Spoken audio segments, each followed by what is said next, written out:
Iba ka talaga, Mars. Martyrdom level. Unlocked. 100 agad. Diba? Ikaw talaga nag-mediate dun sa mag-ina. Kaaway mo yun. Tinulungan mo. Kakaiba ka rin minsan, alam mo. Ang sarap mong kutusan.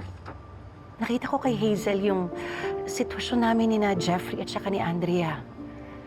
Tsaka mukha namang okay yung kinalabasan. Kumalma naman at saka mukhang hindi namang gugulo. Kumalma, ha? Huwag kang pakasure.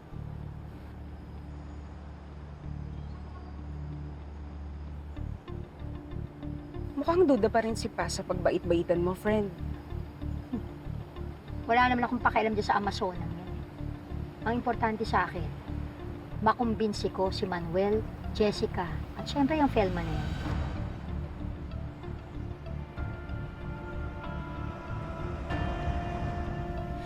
You're such a great actress, friend. I can't imagine kung ilang galong fakers ang pinakawalan mo nung kaharap mo sila. Well, actually, kay Manuel at Felma ko lang naman pinakita yung acting skills ko. But every word I said to Jessica was true and from my heart. Tingnan natin, check muna natin.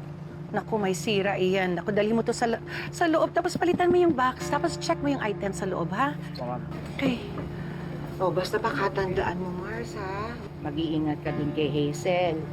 Huwag ka magtitiwala dun sa bubwit na yun. Utak nun matalino. Mag-aala ganun, hindi mo alam may iniisip na palang masama. Tumayag naman siya sa kondisyon ni Jessica. Ako, subukan lang yan, no? Naguluhan ulit sila, baka mawala na siya ng anak. So, paano? Pag nangyari yon, ano? Ikaw na ang magiging nanay ni Jessica? Pare, mamaya yan, may makarinig sa'yo niyan, eh. Just saying, Mars. Friendly reminder lang. May mga anak ka na mas kailangan ng pansin mo. Kung alam mo lang, araw-araw ako nagtitext sa mga anak ko, kay Jeffrey at saka kay Andrea. Pero hanggang ngayon, wala pa rin nagre-reply. Pero friend, hanggang kailan ka magbabait-baitan? Kay Manuel at Jessica, hanggat kailangan, hanggang sa makuha ko na ulit ang tiwala nila. Pero sa Felma Landi na yan, hanggat hindi ko siya napapabagsak. Oh well, pahinga muna ako sa pangungulit sa mag-ama ko.